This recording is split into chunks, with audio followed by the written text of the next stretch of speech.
Hello aspirants, ये है हमारा सीरीज़ का लेक्चर नंबर 29 और आज हम न्यू चैप्टर स्टार्ट करेंगे लक्ष्मीकांत पॉलिटी का। वो है basic structure of the constitution. आज के लेक्चर जो होगा वो मैं आपको स्टोरी फॉर्मेट में समझाऊंगी और कुछ ट्रिक्स दूंगी जिससे कि आप जो इम्पोर्टेंट फैक्ट्स है उसे याद कर सके इस लेक्चर के ड्यूरेशन में ही। ठीक है।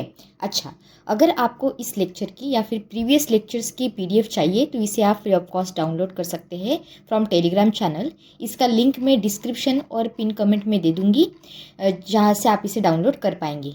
और अगर आपको मेरा काम पसंद आता है तो please subscribe to the channel और आपके दोस्तों के साथ भी शेयर कीजिए जिससे मुझे भी मोटिवेशन मिले।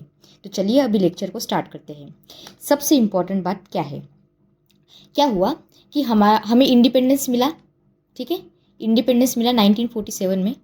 इसके बाद कुछ चीज़ें हुई and after some time within a year क्या हुआ कि एक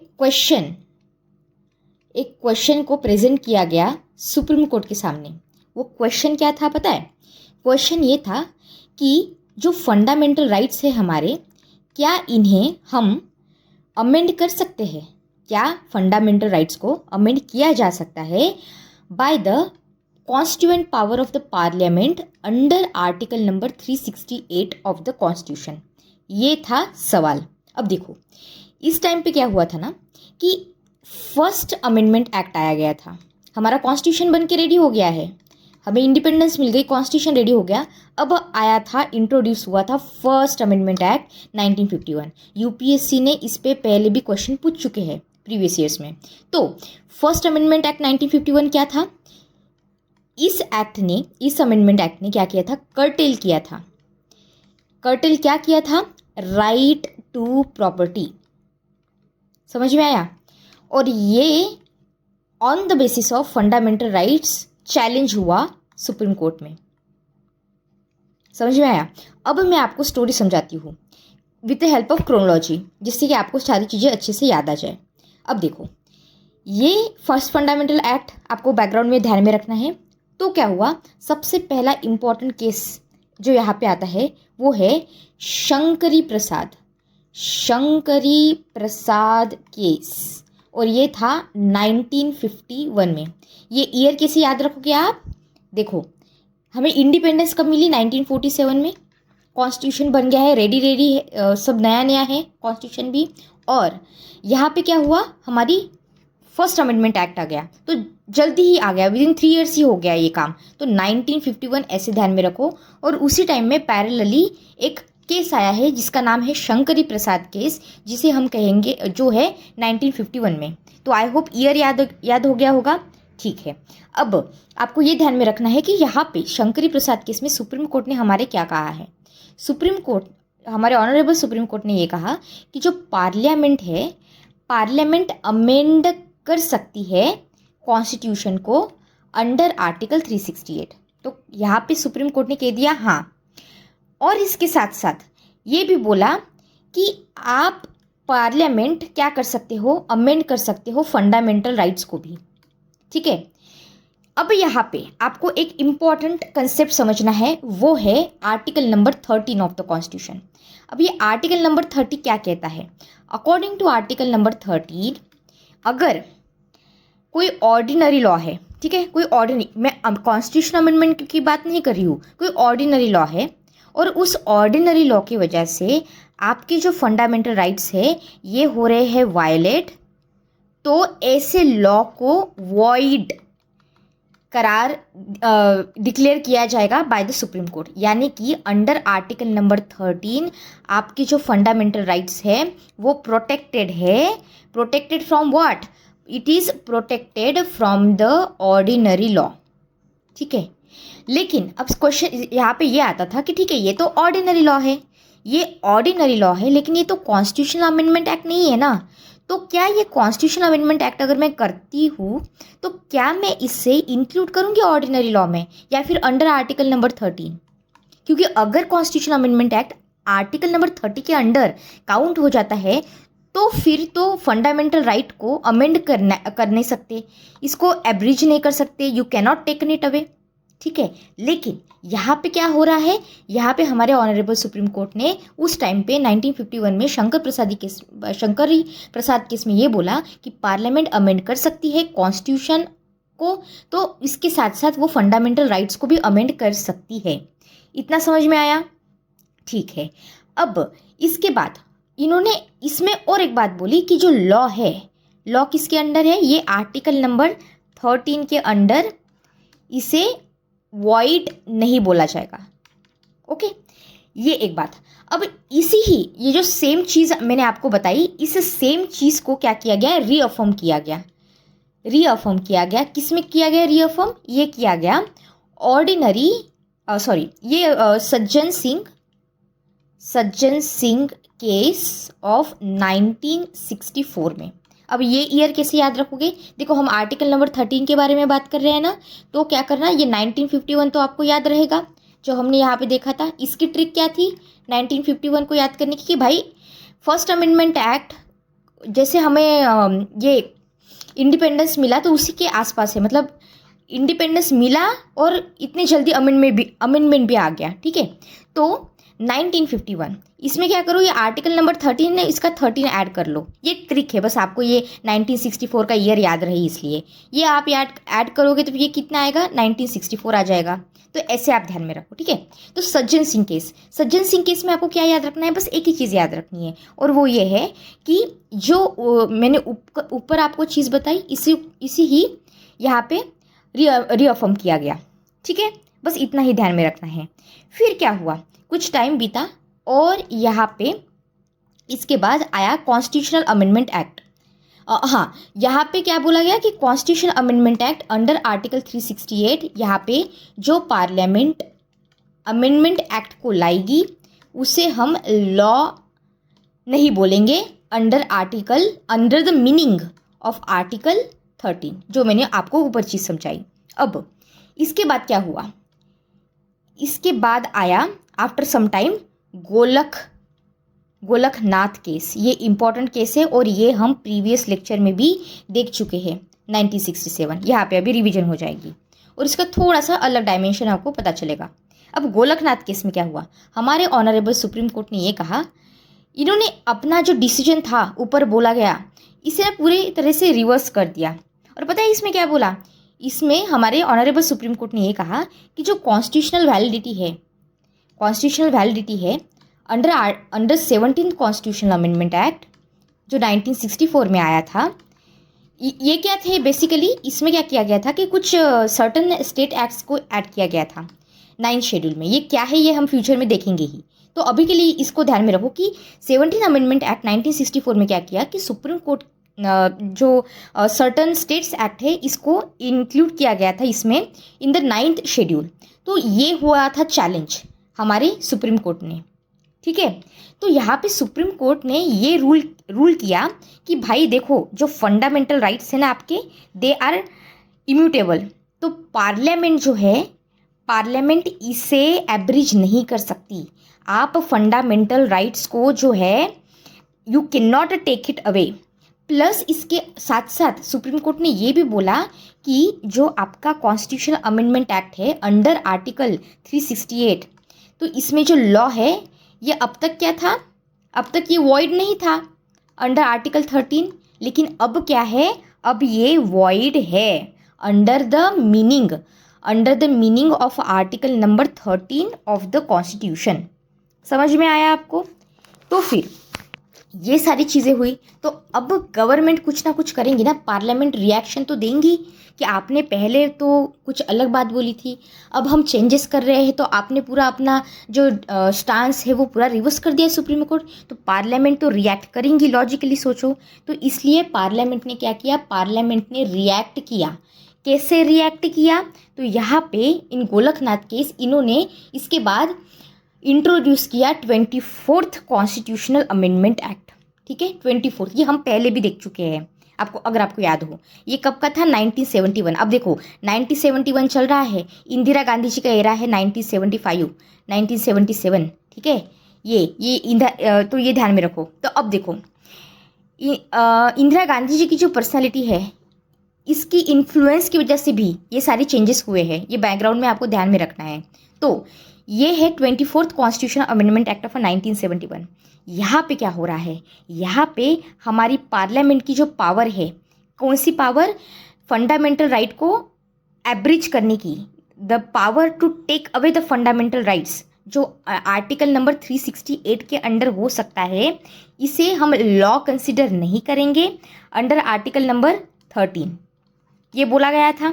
तो अब ये है कि पार्लियामेंट ये बोल रहा है कि आपने जो बोला, अब हम ये बोलते हैं अंडर आर्टिकल नंबर 24 कि हमको अधिकार है, पार्लियामेंट को पावर है, अगर हम चाहे तो फंडामेंटल राइट्स को हम एब्रिज करेंगे, हम ये we will take it away, हम फंडामेंटल राइट अगर हमको लगता है तो we will take it away, we will abridge it, because parliament को अब अधिकार है अंडर क्या, 24th constitutional amendment act of 1971। समझ में आया। और ये आप जो बोल रहे थे कि जो लॉ है under the meaning of article number 13, ये सब इनको हम नहीं मानते, ये सब बोला गया हमारे article number 24 constitutional amendment act में। इतना समझ में आया। बस रिवर्स करने की कोशिश कर रही है पार्लियामेंट यहाँ पे जो हमारी सुप्रीम कोर्ट ने कहा है। पर इसके बाद क्या है, इसके बाद सबसे इंपॉर्टेंट चीज़ आई जिसने सारी चीज़ें बदल दी।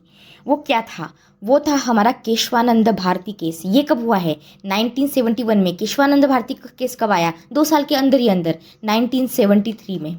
केशवानंद भारती केस में क्या बोला इन्होंने, देखिए कितना स्मार्ट वे में हमारी सुप्रीम कोर्ट ने कितनी चालाकी से यहाँ पे खेला है। ध्यान से सुनो, आपको बहुत मज़ा आएगा।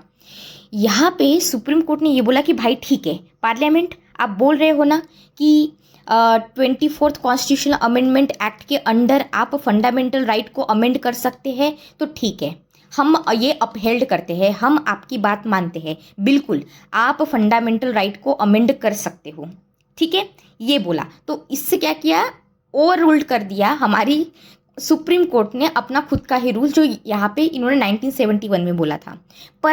पर इसके साथ देखो ये सुप्रीम कोर्ट ने क्या चालाकी की, यहाँ पे इंट्रोड्यूस किया the doctrine of the basic structure of the constitution. अब इसमें पता है क्या बोला पार्लियामेंट ने, इन्होंने कहा कि भाई ठीक है, मैंने अपहेल्ड कर दी है आपकी जो 24th कॉन्स्टिट्यूशन अमेंडमेंट एक्ट है उसे। अब पार्लियामेंट चाहे तो एब्रिज करे फंडामेंटल राइट को, ठीक है, लेकिन आप बेसिक स्ट्रक्चर को अल्टर नहीं कर सकते, आप बेसिक स्ट्रक्चर को हर्ट नहीं कर सकते।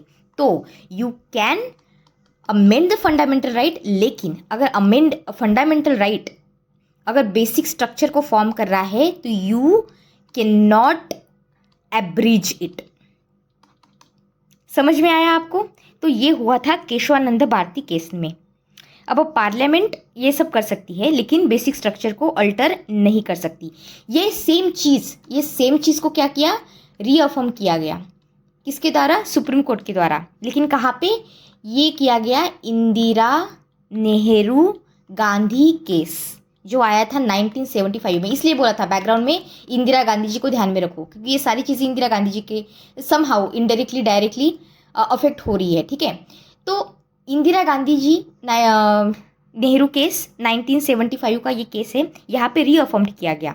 तो यहाँ पे क्या हुआ था मेनली, इस केस में क्या हुआ था, ध्यान से सुनिए कि सुप्रीम कोर्ट ने क्या किया, इनवैलिडेट कर दिया किसको, 39th कॉन्स्टिट्यूशनल अमेंडमेंट एक्ट को। अब देखो ये कितना आपको मज़ा आएगा ये समझने में। 39th कॉन्स्टिट्यूशनल अमेंडमेंट एक्ट पता है क्या है, ये 1975 में आया।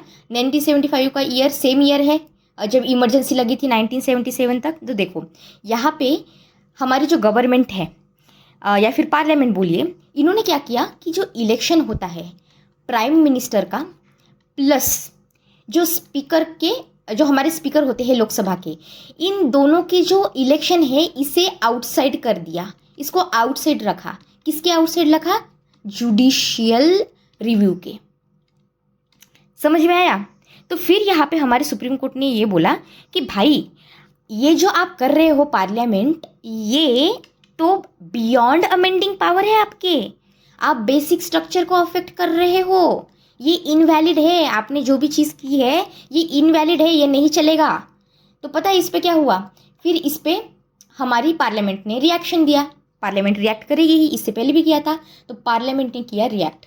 कैसे रिएक्ट किया? इन्होंने लाया 42nd कॉन्स्टिट्यूशनल अमेंडमेंट एक्ट, और ये था 1976 का। ठीक है, 1976 मतलब एक साल के अंदर अंदर ही ले लिया, रिएक्शन दे दिया। इसमें ये बोला कि अंडर आर्टिकल नंबर 368 हम डिक्लेयर करते हैं कि जो पार्लियामेंट की पावर है इस पे कोई लिमिट नहीं है, कोई लिमिट नहीं है। हम चाहे तो अंडर आर्टिकल 368 जिस भी पार्ट की, जो भी पार्ट है कॉन्स्टिट्यूशन का, उसे अमेंड कर सकते हैं, और कोई भी अमेंडमेंट सुप्रीम कोर्ट के पास या फिर किसी भी दुनिया मतलब पूरी इंडिया की किसी भी कोर्ट के पास नहीं जाएगी ये बोल के कि भाई देखो हमारा जो फंडामेंटल राइट है इसको हर्ट किया जा रहा है, तो इसको ये सुप्रीम कोर्ट के सामने नहीं जाएगा। तो लिमिटिंग पावर, ये ध्यान में रखो। तो फिर इस पे हमारे सुप्रीम कोर्ट ने देखो क्या बोला। सुप्रीम कोर्ट यहाँ पे आई, सुप्रीम कोर्ट ने ये कहा कि भाई ये है मिनर्वा मिल्स केस। ठीक है, ये है मिनर्वा मिल्स केस, हम बहुत बार देख चुके हैं इसके पहले भी, 1980 का। यहाँ पे सुप्रीम कोर्ट ने ये कहा कि भाई मैं एज ए सुप्रीम कोर्ट इसको इनवैलिडेट करता हूँ। सबसे पहले तो कि आपने जो 42nd कॉन्स्टिट्यूशन अमेंडमेंट एक्ट में जो भी कुछ कहा है कि पार्लियामेंट की पावर अनलिमिटेड है, पार्लियामेंट को किसी भी पार्ट को अमेंड कर सकती है और कोई भी अमेंडमेंट सुप्रीम कोर्ट के पास नहीं जाएगी, ये बोल के कि फंडामेंटल राइट्स को आप हर्ट कर रहे हो, ये कर रहे हो, वायलेट कर रहे हो, तो ये कर दिया इनवैलिडेट हमारी सुप्रीम कोर्ट ने। और ये बोला कि आप ये जो कर रहे हो आपने जुडिशियल रिव्यू को कर दिया एक्सक्लूड, और ये जुडिशियल रिव्यू जो है ये है फंडामेंट, ये है बेसिक स्ट्रक्चर, बेसिक फीचर का पार्ट, और इसे आप अफेक्ट नहीं कर सकते, इसको ब्रेक नहीं कर सकते। तो देखो इसे बहुत ध्यान से सुनिएगा आप लोग, ठीक है, बहुत अच्छा पॉइंट है, क्योंकि यहाँ पे क्या है ना कि हमारी कॉन्स्टिट्यूशन में हमारी कोर्ट ने ये कहा कि ये जो कॉन्स्टिट्यूशन है इन्होंने पावर दिया है किसको? इन्होंने कॉन्स्टिट्यूशन क्या है? हमारा लॉ ऑफ द लैंड है, लॉ ऑफ द लैंड, ये सबसे सुप्रीम है, कॉन्स्टिट्यूशन से बड़ा कोई नहीं है, इवन पार्लियामेंट भी कॉन्स्टिट्यूशन से बड़ा नहीं है। ये कॉन्स्टिट्यूशन है इन द फर्स्ट प्लेस जो हमारी पार्लियामेंट को पावर दे रहा है। पार्लियामेंट कॉन्स्टिट्यूशन को पावर नहीं दे रही है, कॉन्स्टिट्यूशन है जो पार्लियामेंट को पावर दे रहा है। और ये जो पावर दे रहा है ना, तो इसका जो बेस है ये अपने आप में ही लिमिटेड है, ये लिमिटेड अमेंडिंग पावर दे रहा है पार्लियामेंट को, एब्सोल्यूट पावर नहीं दे रहा। और इसकी वजह से हमारी जो पार्लियामेंट है ये ऐसे खुद से कॉन्स्टिट्यूशन को अमेंड नहीं कर सकती, और ये नहीं बोल सकती कि अब से मेरे पास अनलिमिटेड पावर है और मैं चाहूँ तो एब्सोल्यूट पावर को एक्सरसाइज करके कॉन्स्टिट्यूशन को भी चेंज कर लूँ। समझ में आया? अगर ऐसा होता, अगर हमारी पार्लियामेंट के पास अनलिमिटेड पावर होती तो अब तक तो हमारे कॉन्स्टिट्यूशन रहता नहीं रहता किसको पता, है ना, पूरा चेंज कर देते। पाकिस्तान में देख लीजिए क्या हो रहा है। अब देखो हमारा जो कॉन्स्टिट्यूशन है वो सुप्रीम है, हमारे कॉन्स्टिट्यूशन ने दिया है पार्लियामेंट को लिमिटेड पावर, और ये लिमिटेड, अब इसको ध्यान से सुनो, ये जो लिमिटेड पावर की बात कर रही हूँ ना मैं, ये लिमिटेड पावर अपने आप में ही क्या है? पार्ट है बेसिक स्ट्रक्चर का। So the limited power of the parliament to amend the part of the constitution or the fundamental rights or whatever you want to say, it is itself a limited power and which is the part of the basic structure of the constitution। ये समझ में आया? ये कहा गया था Minerva mills case में। I hope आपको ये समझ में आ गया। तो लिमिटेड अमेंडिंग पावर ये क्या है? One of the basic feature of the constitution. और इसी चीज़ को जो मैंने आपको लिमिटेड पावर वाली बात बताई, इसी को ही क्या किया गया? रीअफर्म किया गया, या फिर आप बोले रीअफर्म से ज़्यादा सही वर्ड होगा क्लैरिफाई किया गया। क्या किया गया? सुप्रीम कोर्ट ने एडहेर किया इसको, बेसिक स्ट्रक्चर को, और क्लैरिफाई किया किसमें? In the Waman Rao case of 1980 of the constitution. और इसमें क्या बोला गया कि भाई आपका जो 24th कॉन्स्टिट्यूशन अमेंडमेंट एक्ट है, आफ्टर ये मैं आपको पहले की प्रीवियस लेक्चर्स में भी बता चुकी हूँ कि हमारा केशवानंद भारती केस है, ये आया था 24 अप्रैल 1973। तो इसके पहले के अगर कुछ चीज़ें हुई है तो उसको वैसे ही रहने दो, लेकिन अगर इसके बाद कुछ हुआ है तो इस डेट के ऑनवर्ड्स जो ऊपर बताई गई ना सुप्रीम कोर्ट ने चीज़ें बेसिक स्ट्रक्चर वाली और बाकी की ये सारी, ये लागू होगी। ये चीज़ कहाँ पे बताई गई? Waman Rao case of 1980। ठीक है, तो मिनर्वा मिल्स केस और वामन राव केस ये दोनों भी 1980 में आए हैं। आई होप इतना क्लियर है। तो जो जितनी भी सारी चीज़ें मैंने आपको अभी बताई है ना, ये सारी चीज़ें मैंने यहाँ पे डायग्राम के फॉर्मेट में यहाँ पे दे दी है। ठीक है, देखो यहाँ पे 1951 शंकरी प्रसाद केस, फिर गोलकनाथ केस, यहाँ पे देखो ये सज्जन सिंह केस का यहाँ पे ध्यान में रखना आप 13 ऐड करके। गोलकनाथ केस के बाद फिर 24th अमेंडमेंट एक्ट, फिर केशवानंद भारती एक्ट 1973 का, फिर 1975 इंदिरा नेहरू गांधी जी केस, फिर इसके बाद 42nd अमेंडमेंट एक्ट यहाँ पे लाया गया है। इसके ये जो 1976 का है, इसके बाद क्या है? मिनर्वा मिल्स केस ऑफ 1980 और ये हमारा वामन राव केस। ठीक है, जैसे जैसे आप इस डायग्राम को पढ़ेंगे आपको क्या करना है? स्टोरी को पूरा रिकॉल करना है। ऑलराइट, ठीक है। अब इस लेक्चर में अगर कुछ इम्पॉर्टेंट क्वेश्चंस है तो जो आपको मैंने ऊपर स्टोरी बताई है इसमें से ही आएंगे, लेकिन कुछ अदर इम्पॉर्टेंट थी केसेस है जिससे हमारी जुडिशरी ने बेसिक स्ट्रक्चर क्या होता है ये बताया है। क्योंकि इसमें आपको एक पॉइंट ध्यान में रखना है कि जो बेसिक स्ट्रक्चर ये वर्ड है ना, इसको हमारी सुप्रीम कोर्ट ने क्लैरिफाई नहीं किया है हमारे कॉन्स्टिट्यूशन में। यहाँ पे डिफाइन नहीं किया है कि व्हाट कॉन्स्टिट्यूट बेसिक स्ट्रक्चर। ये बेसिक स्ट्रक्चर कॉन्स्टिट्यूट क्या है ये बताया ही नहीं सुप्रीम कोर्ट ने। लेकिन सुप्रीम कोर्ट ने over the period of time, या फिर हाई कोर्ट, जितने भी कोर्ट्स है, इन्होंने over the period of time cases आए हैं जिसमें बेसिक स्ट्रक्चर को हम देख सकते हैं। वो कैसे कैसे है तो आपको सारी चीज़ें याद में नहीं रखनी है, लेकिन there are certain things that you need to remember, या फिर एक बेसिक आइडिया होनी चाहिए। अच्छा, वो केसेस देखने से पहले मैं आपको एक स्टांस बताना चाहती हूँ कि अगर आपको कोई क्वेश्चन पूछे कि अभी प्रेजेंट टाइम में क्या है स्टैंड, तो स्टैंड ये है कि हमारी जो पार्लियामेंट है ये हमारे फंडामेंटल राइट्स को बिल्कुल अमेंड कर सकती है, प्रोवाइडेड ये बेसिक स्ट्रक्चर को अफेक्ट ना करे, हर्ट ना करे। अगर फंडामेंटल राइट्स हमारे बेसिक स्ट्रक्चर का पार्ट है तो parliament can not take it away, can not abridge the fundamental rights. समझ में आया? और अगर फंडामेंटल राइट को अफेक्ट नहीं करता है, सब ठीक है, तो फिर ठीक है, अननेसेसरी अमेंडमेंट आप लाइए फंडामेंटल राइट्स में, कोई प्रॉब्लम नहीं है। तो ये है बेसिक प्रेजेंट स्टांस। अब इसके बाद आपको क्या करना है? कुछ एलिमेंट्स है हमारे बेसिक स्ट्रक्चर के जो मैंने आपको अभी बताए। तो देखो, पहला है केशवानंद भारती केस और Indira Nehru Gandhi case. These two are important. इसमें एक बेसिक आइडिया रखोगे क्या क्या लाया गया, किस किस चीज़ को बेसिक स्ट्रक्चर बोला गया by supreme court in the cases. Kesavananda Bharati case और ये केस इसलिए देख रहे हैं बिकॉज दे आर इंपॉर्टेंट। अगर क्वेश्चन आएंगे तो यहाँ से ही आएंगे। तो सुप्रीमेसी ऑफ द कॉन्स्टिट्यूशन, आपको बताया लिमिटिंग पावर ये वो, तो supremacy of the constitution, separation of the power.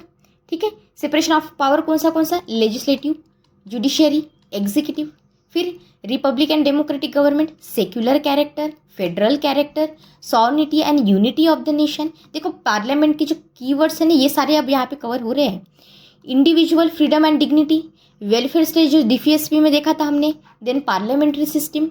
इसके बाद यहाँ पे नेहरू गांधी केस में क्या आया है? Sovereign democratic Republic, equality of the status and opportunity, secularism, religion, rule of law, judicial review, free and fair elections, ये सारी चीज़ें।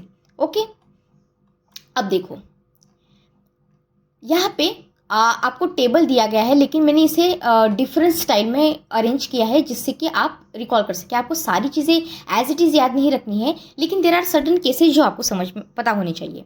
मिनर्वा मिल्स केस 1980 का तो बहुत अच्छे से आपको याद हो गया होगा।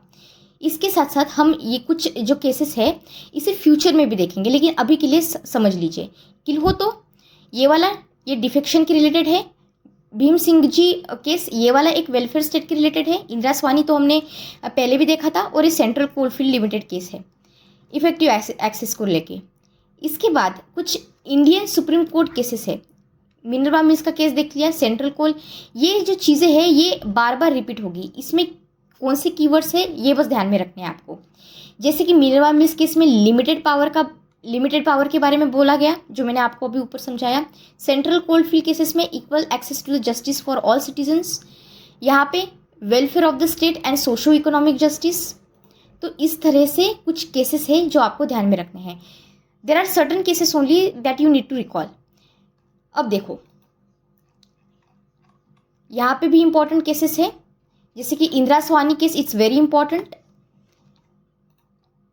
यहाँ पे कुछ ये IR कोलियो केस हमने देखा था 2007, प्रीवियस लेक्चर्स में भी देखा गया था. ठीक है, तो ये सारी केसेस है. सारी याद नहीं रखनी है आपको, बट एक बेसिक आइडिया होना चाहिए बस. तो आज का हमने ये लेक्चर कंप्लीट किया है, basic structure of the constitution को. इसे अच्छे से आप रिकॉल कीजिएगा. और अगर आपको कोई क्वेरी है तो आप मुझे कमेंट सेक्शन में बता सकते हैं कि आपको कौन सी क्वेरी है, तो हम वो देखेंगे. और अगर आपको मेरा काम पसंद आता है तो please subscribe to the channel. आपके दोस्तों के साथ भी इसे शेयर कीजिए, जिससे मुझे भी मोटिवेशन मिले. अच्छे से पढ़ाई कीजिए without taking any stress. Thank you so much. God bless you all.